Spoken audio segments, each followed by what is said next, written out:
తోనే ప్రభుత్వంలో కదలిక వచ్చిందన్నారు బీజేఎల్పీ నేత మహేశ్వర్ రెడ్డి. వెంటనే ధాన్యం కొనుగోలు చేస్తుందన్నారు మహేశ్వర్ రెడ్డి.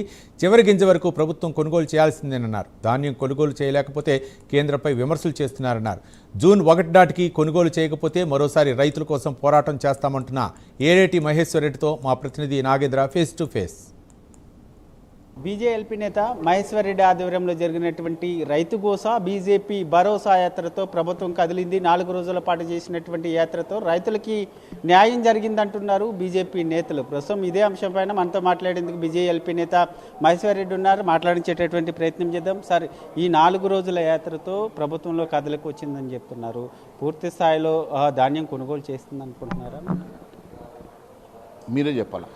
ఎందుకంటే ఈ రాష్ట్ర ప్రభుత్వం రైతులను గోసబుట్టిస్తూ అనేక రకంగా మరి వారికి ఇచ్చిన హామీలు నెరవేర్చకుండా పండించిన పంట కూడా కొనుగోలు చేయకుంటే భారతీయ జనతా పార్టీ శాసనసభ్యులు, శాసన మండలి సభ్యులు, పార్లమెంట్ సభ్యులు కలిసి బస్సు యాత్ర చేసి 4 రోజుల పాటు దాదాపు 1000 కిలోమీటర్ల పర్యటిస్తూ అనేక గ్రామాలు, నియోజకవర్గాలు, జిల్లాలు తిరుగుతూ అక్కడ ఉన్నటువంటి కళ్ళల్లో పడినటువంటి పంటల్ని మరి మేము చూపించడం జరిగింది.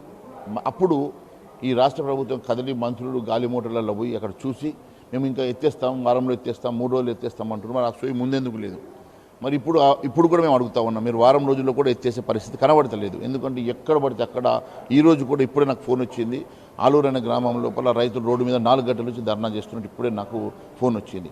ఎక్కడ పోయినా ఎక్కడ చూసినా కూడా రైతులు ఈరోజు రోడ్ల మీదకి వచ్చి ఇంకా 4 రోజుల్లో అయితే మెరుగు వస్తుంది, వర్షాలు పడితే మళ్ళీ పంట వేసుకోవాలా, వాళ్ళు పొలం పొతం చేసుకోవాలన్నా లేకుంటే వీళ్ళు కళ్ళల పుంట వండుకొని ఎలా ఇబ్బంది పడాలన్నా మరి రాష్ట్ర ప్రభుత్వానికి ఏం అర్థమైతే లేదు. ఏసీ రూమ్లలో సెక్రటరియట్లో రివ్యూలు చేస్తే కాదు, మీరు కార్లలో మీకున్న వెహికల్స్లలో వెళ్ళి కళ్ళలకు వెళ్ళండి, గ్రామాల్లో వెళ్ళండి, అక్కడ ఉన్నటువంటి సమీక్ష చేయండి. మీరు ఇక్కడ ఏసీ రూములలో ఐఏఎస్ ఆఫీసర్లను, ఐపీఎస్ ఆఫీసర్లను కూర్చోబెట్టి రివ్యూలు చేస్తే సమస్య పరిష్కారం కాదు. మీకు గ్రౌండ్లో ఉన్నటువంటి రియాలిటీస్ తెలుసుకోవాలా. ఈరోజు ఈ రాష్ట్రంలో మీరే చెప్తా ఉన్నారు 1,41 లక్షల మెట్రిక్ టన్ను పండితే మేము మొన్న 90 లక్షల మెట్రిక్ టన్ కొంటాను. నిన్ననేమో స్టేట్మెంట్ ఇచ్చి నేను 75 లక్షల మెట్రిక్ టన్లే కొంటా అంటున్నావు. అంటే నువ్వు ఈరోజు వారం రోజుల్లో కొంటా అనేది కేవలం మరి 141 లక్షల మెట్రిక్ టన్నుని, అంటే 1,41 లక్షల మెట్రిక్ టన్నుని 90 లక్షలే కొంటాను, ఇప్పుడు 75 లక్షలే కొంటా అంటే నీకు టార్గెట్ తగ్గించుకొని పూర్తయిందని చెప్పి ప్రయత్నం చేస్తున్నావు. కానీ చివరి గింజ వరకు కొనుగోలు చేస్తా అని చెప్పిన నువ్వు ఎందుకు వెనకడుగు వేస్తున్నావు? ఎందుకు రైతులు మోసం చేస్తున్నావు అడుగుతున్నావు. సార్, సీఎం రేవంత్ రెడ్డి మాట్లాడుతూ 1వ తారీఖు ఫస్ట్ తారీఖు కల్లా మేము రాష్ట్ర వ్యాప్తంగా ధాన్యం అంతా కొనుగోలు చేస్తామని చెప్తున్నారు. ఒకవేళ కొనుగోలు చేయకపోతే మరొకసారి బీజేపీ నేతలంతా రోడ్డెక్కి మరొకసారి రైతులకు అండగా ఉంటారా? తప్పకుండా అదే చెప్తా ఉన్నాను. ఈరోజు కొనుగోలు చేయాల్సినటువంటి ధాన్యాన్ని టార్గెట్ని తగ్గించుకుంటున్నారు తప్ప పూర్తి కొనుగోలు చేసే ఆలోచన కనపడతలేరు. మొన్ననే 1,41 లక్షల మెట్రిక్ టన్నులకి వెళ్ళి 90 లక్షలు కొంటాను. నిన్న స్టేట్మెంట్లో 75 లక్షలు కొంటా అంటున్నావు. అంటే నువ్వు టార్గెట్ తగ్గిస్తున్నావు తప్ప అంటే 1వ తారీఖుకి ధాన్యం కొనుగోలు బంద్ పెట్టాలనే ఆలోచనలో ఉన్నావు. అంటే నీవు దళారుల చేతిలో ఈ రాష్ట్ర ప్రభుత్వం నడుస్తూ ఉన్నది. మిగిలినంతా కూడా దళారులకు అమ్ముకోమని చెప్తా ఉన్నారు. ఈరోజు రైతులకు మీరు న్యాయం చేయడానికి ఈ ప్రభుత్వం ఆలోచిస్తలేదు. ఖచ్చితంగా భారతీయ జనతా పార్టీ మేము ఆలోచన చేసి ఒక ప్రణాళిక ఏర్పాటు చేస్తాం, ఒక దీని మీద ఒక కార్యాచరణ ఏర్పాటు చేసేసి మేము ప్రకటిస్తాం. ఖచ్చితంగా రైతుల పక్షాన్ని నిలబడతాం. ఫైనల్గా కేంద్ర ప్రభుత్వం పైన కేంద్రం తీసుకోవడం లేదు, మేము ఎంత ధాన్యాన్ని సేకరించినా కేంద్ర ప్రభుత్వం తీసుకోవాలి కదా అంటున్నారు. వాళ్ళకి మాట్లాడడానికి బుద్ధి ఉండాలండి. కేంద్ర ప్రభుత్వం ఏ రోజు మేనిఫెస్టోలో పెట్టలే. అయినా కూడా కేంద్ర ప్రభుత్వం 56 లక్షలు ఎంత ఇండియన్ బట్టి అంత కొట్టరు 56 లక్షల మెట్రిక్ టన్నుల ధాన్యాన్ని కొనుగోలు చేసేందుకు డబ్బులు ఇచ్చిండ్రు.